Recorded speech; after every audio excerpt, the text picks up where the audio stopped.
매주 화요일 오전 10시 30분에 토예배 시간이 있습니다. 여전교회 원래는 다음 주 오전 예배도 있습니다. 목표학교 구형교회는 이번 주부터 방학입니다. 광고는 이상입니다. 나머지는 주보를 찾고 있습니다. 성경 말씀은 마가복음 8장 27절에서 38절입니다. 마가복음 8장 27절에서 31절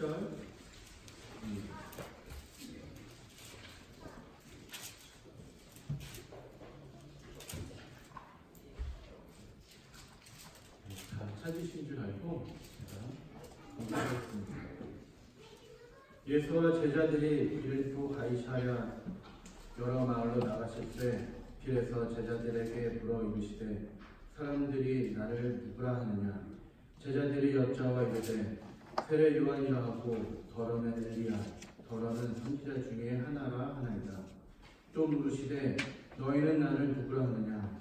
베드로가 대답하여 이르되 주는 그리스도 신이이다 하매 이에 자기의 일을 아무에게도 말하지 말라 경고하시고 인자가 많은 고난을 받고 장로들과 대제사장들과 서기관들에게 버림받아 죽임을 당하고 사흘 만에 살아날 것임을 비로소 그들에게 가르치시되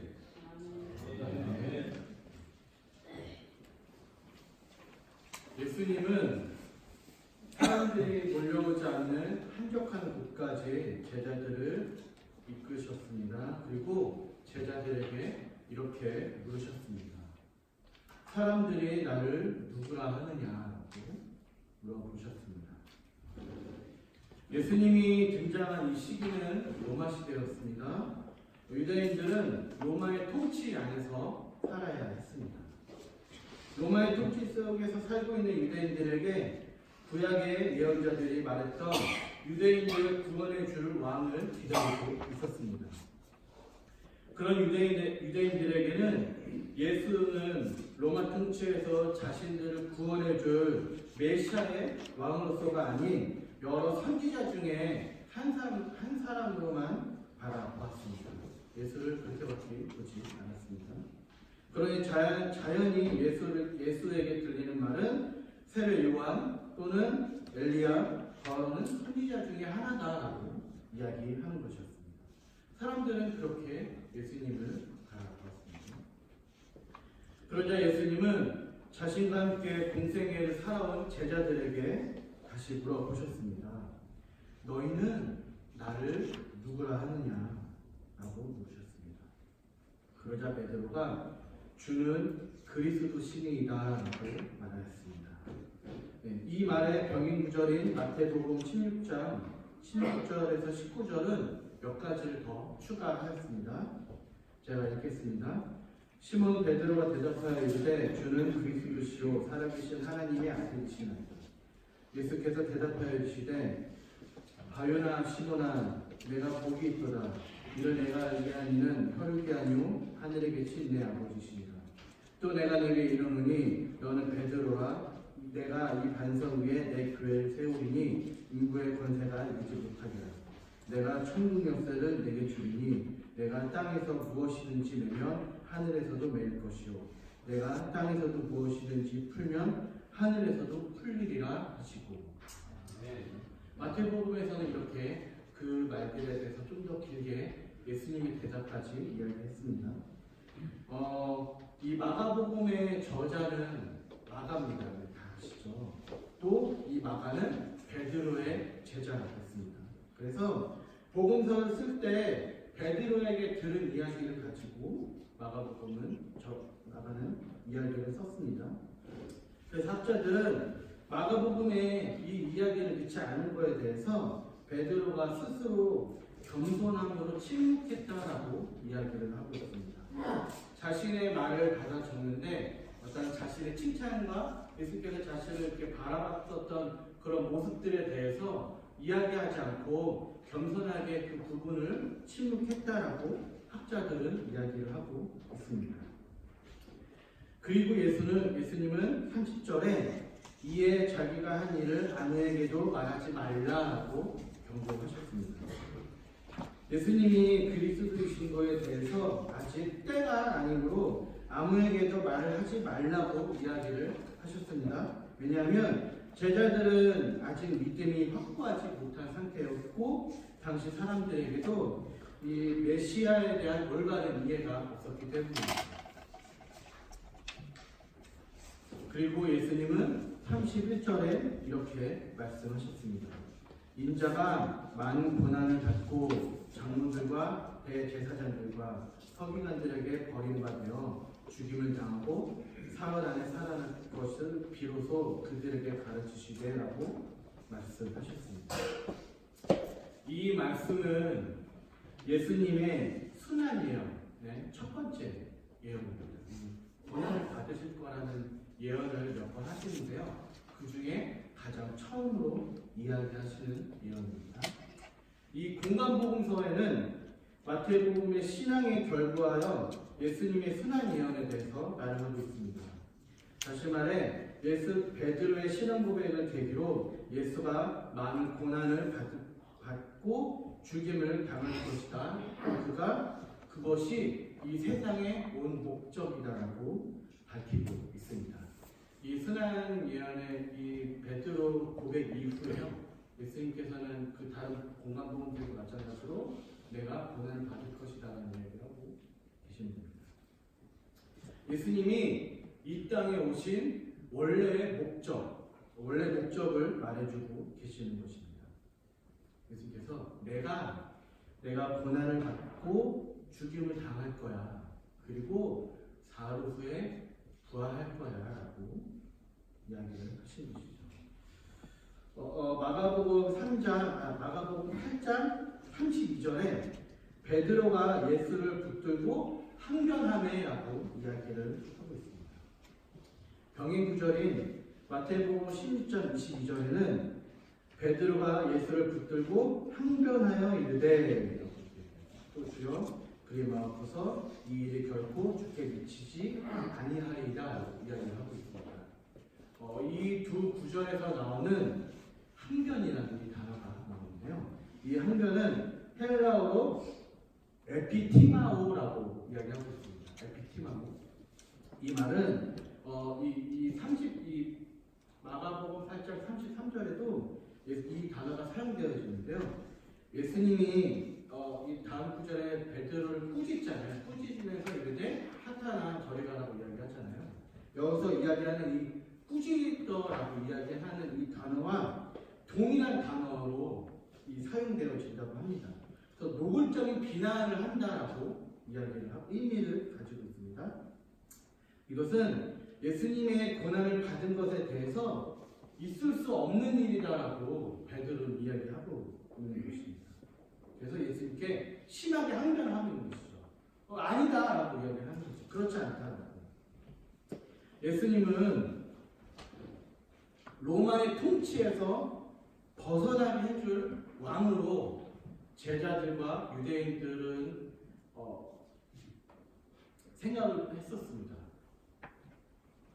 다른 유대인들은 선지자, 엘리야 이런 한 명 중에 그 중에 한 명이었겠지만 제자들이 바라보는 예수님은 이 로마에서 자신들을 구원해줄 하나의 왕으로 바라봤던 것이죠.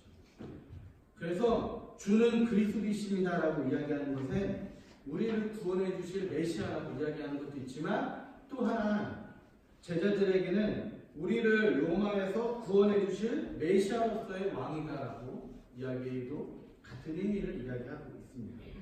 그래서 베드로는 예수님이 이 일에 일어나지 않을 것이다라고 말을 하는 것이죠. 그렇지 않습니다. 예수님 당신은 죽지 않을 것입니다. 그런 일이 일어나지 않을 것입니다라고 이야기를 하는 것이죠. 거기서 예수님은 베드로에게 33절에 이야기하시죠.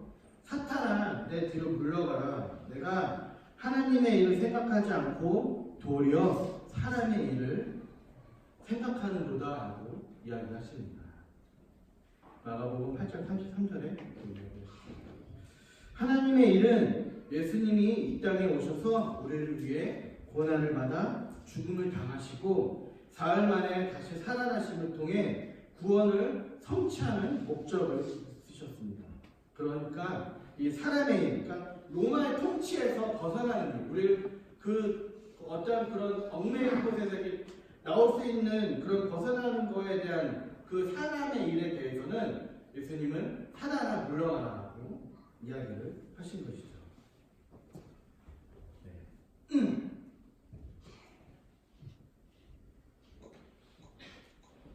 예수님은 하나님의 아들입니다. 믿으십니까? 그리고 성부, 성자, 성령님은 삼위일체십니다. 그것도 믿으시죠? 그래서 예수님은 하나님의 아들이시기도 하지만 하나님 본인 자신이기도 합니다. 근데 그러신 분이 이 땅에 오셨습니다. 왜 오셨습니까? 바로 우리들을 위해서 오셨습니다. 근데 왕으로 오셨습니다. 우리가 다 알고 있는 얘기 제가 하고 있는 것이죠. 왕은 오셨습니다. 근데 어디서 태어났죠? 궁전에서 태어났습니까? 아니죠. 우리가 너무 잘 알고 있는 마국간에서 태어나셨습니다. 왕이신데 왕이십니다. 그렇지만 큰 별을 따라서 우리가 동방박사가 별을 따라서 세 가지의 선물을 준비해서 별을 따라 가잖아요. 그 별을 따라 간 곳이 왕을 맞이하러 가잖아요. 우리 동방박사가. 그렇죠? 우리가 다 알고 있는 얘기죠. 그런데 그곳은 궁전이 아니었습니다. 마국간이었습니다. 이 시대의 마국간은 이런 지금에 보여지는 이런 나무집에 있는 그런 마국간이 아니라 그냥 동굴이었습니다. 동굴.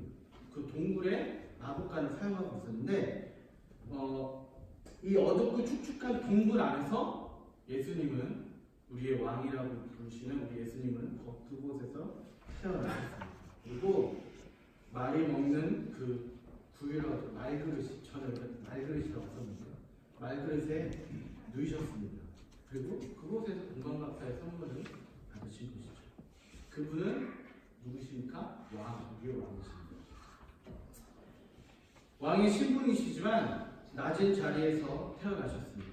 왕이신데 높은 신분이 아니셨습니다. 왕이신데 궁전이 아니라 동굴에 계셨습니다. 아름답게 장식된 아기 침대에 누이신 것이 아니라 말그릇에 누이셨습니다. 우리 왕이신 예수 그리스도가 아닙니다.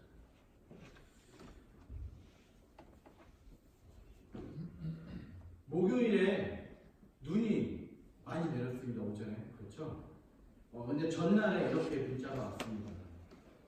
폭설주의 경보가 그 수요예배 끝나고 집에 갈 때 이렇게 문자가 와 있었습니다. 눈이 많이 올 것으로 예상되니 아침 출근길을 조심하라라고 조심하라는 문자였습니다. 저는 이렇게 눈이 많이 내릴 때 군대가 좀 생각이 납니다. 눈이 오면 오전 내내 휴가가 눈만 치는 일이었습니다. 군대에서. 폭설이 내릴 때 군대에서는 군 지침이라는 게 있습니다. 근데 폭설이 왔을 경우에 내려지는 군 지침입니다. 제가 읽어드릴게요. 한국군의 군 지침은 폭설이 만약에 왔을 경우 병사는 전원 출근합니다. 이 병사는 다 군대 가시면 알겠지만 이등병, 일병, 성병, 병장 일반 병사라고 얘기합니다. 또 부사관은 근속연수 10년 이하 출근이라고 하고 지침이 되어 있습니다. 그러니까 이 부사관부터는 직업군이 직업군인은 근속연수 10년 이하는 출근을 합니다. 장교는 소령진까지는 출근을 합니다. 이것은 중령, 그러니까 소령, 중령, 대령인데요. 이 중령은 출근하지 않고 소령진까지는 출근을 해야 된다는 것이죠. 그 장군은 출근하지 않습니다. 그래서 상황이 발생하면 보좌관 비서실장에 거쳐 장군에게 연락을 하는 것입니다. 그리고 각 부서에서 전화를 받는 대기 인원이 있으면 출근 시간은 알아서 조정하라고 지침이 되어 있습니다. 즉 일반 병사가 사무실에 출근하고 있으면 나머지 부사관들의 출근은 하긴 하지만 제략껏 해라, 이렇게 이야기를 하는 것이죠. 근데 저도 이거 보고 좀 당연하다고 생각을 했습니다. 당연히 군대에 당연히 남자라면 이렇게 생각하는 건 좀 당연하다고, 저도 이게 당연하다고 생각했습니다. 근데 이번에는 미국 군인에 대한 지침입니다. 미국 군인은 장군은 전원 출근합니다. 장군은 전원 출근하는데 자가로 출근합니다. 그러니까 장군은 옆에 운전병이 따로 달리고 다녀요. 그런데 그 운전병이 가지고 있는 차를 가지고 오는 것이 아니라 내 차로 출근을 해야 된다는 것이죠. 장교는 그러니까 대령급, 소령, 중령, 대령 이렇게 했는데 이 대령급은 무조건 출근입니다. 그리고 한 부대의 책임자로 있는 대령은 반드시 출근을 해야 되는 거죠. 부사관은 주임원사, 그러니까 이제 부사관은 상사의 주임원사거든요. 이 주임원사, 부사관 중에서 최고의 높은 이 주임원사는 자기 출근을 해야 되는 거죠. 나머지도 출근을 해야 된다는 것이죠. 그 나머지 부사관은 자신이 출근을 해야 되는 일정이 있으면 출근을 해야 된다는 거예요. 그 병사는 출근하지 않고 대기합니다. 그러니까 병사는 그냥 그 내무실에서 앉아 있는 거예요. 출근을 아예 하지 않는 것이죠. 미국군은 저희하고 정반대입니다. 이게 사실 어떻게 보면 말도 안 되는 거죠. 근데 어떻게 이 미국은 이렇게 생각을 하고 있답니다. 계급이 높을수록 권한과 책임이 많아서 의사 결정의 범위가 넓어지기 때문이다라고 이야기를 한답니다. 다시 말해서 지금 당장 긴급한 일이 터지면 한국군의 지침은 일반 병사가 행정보좌관에게 말하고 행정 담당관이 보좌관한테 말하고 보좌관이 비서실장이 장군한테 이야기한 다음에 장군이 뭔가 이렇게 결정하잖아요. 그럼 그 결정을 다시 비서실장의 보좌관이 행정 담당관 일반 병사에게 전달해서 조치를 취하는 것이죠. 근데 조치를 취했는데 다시 보고를 다시 해야 되잖아요. 그럼 다시 거꾸로 이렇게 올라가서 장군에게 보고받고 또 장군이 이렇게 해라라고 보고하면은 다시 내려와서 지침을 하는 거죠. 그게 우리나라의 그런 정책에 있는 것이죠. 하지만 미국은 출근한 보직 자체가 결정권자, 결정할 수 있는 권한을 가지고 있는 자가 나왔기 때문에 무슨 사건이 터지면 자기가 본인이 결정해서 그냥 하는 것이죠. 그러니까 어떤 절차가 필요 없는 것이죠. 왜냐하면 내가 결정해서 내 권한으로 그 일에 대해서 행하면 되는 것입니다. 높은 자리에 있다는 것은 그리고 이 결정권자의 책임을 본인이 다 지는 거라는 것이죠. 그게 이 미국이 군이 가지고 있는 그 계급의 특성이라고 합니다. 그러니까 높은 자리에 있다는 것은 그만큼의 책임을 가지고 있다는 것이죠. 그래서 어떠한 권력이나 권위를 갖고 있는 그런 자리가 아니라 책임을 지기 위한 높은 자리다라는 것이죠. 권위의 높은 자리가 아니라 그만한 책임을 지고 있는 자리가 높은 자리라는 것이죠.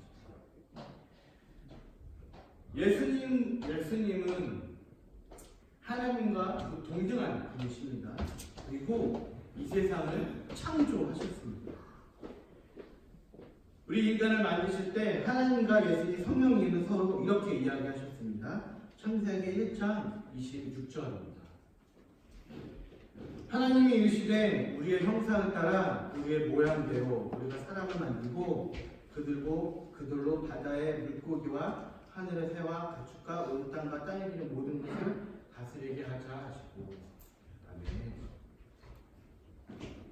우리 인간을 만드실 때 성자 성부 성령님은 우리의 형상을 따라 우리가 인간을 만드셨습니다. 그리고 세상을 다스리라고 하셨습니다. 그런 인간이 하나님의 형상을 따르고 하나님 본인들이 만들어낸 우리 인간이 타락하고 죄를 저질렀습니다. 그래서 우리는 하나님과 함께할 수 없는 존재가 되었으니까 그런 인간을 하나님은 그냥 두시지 않으셨습니다. 우리를 책임지셨습니다.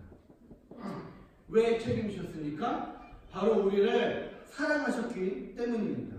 우리를 사랑하시기 때문에 자신의 아들을 보내어 우리 대신 심판을 받게 하셨습니다.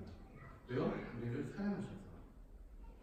우리를 사랑하셔서 우리를 구원하기 위해 자신의 아들 또한 본인 스스로가 그 높은 자리에서 이 낮은 이 땅으로 내려오셨습니다.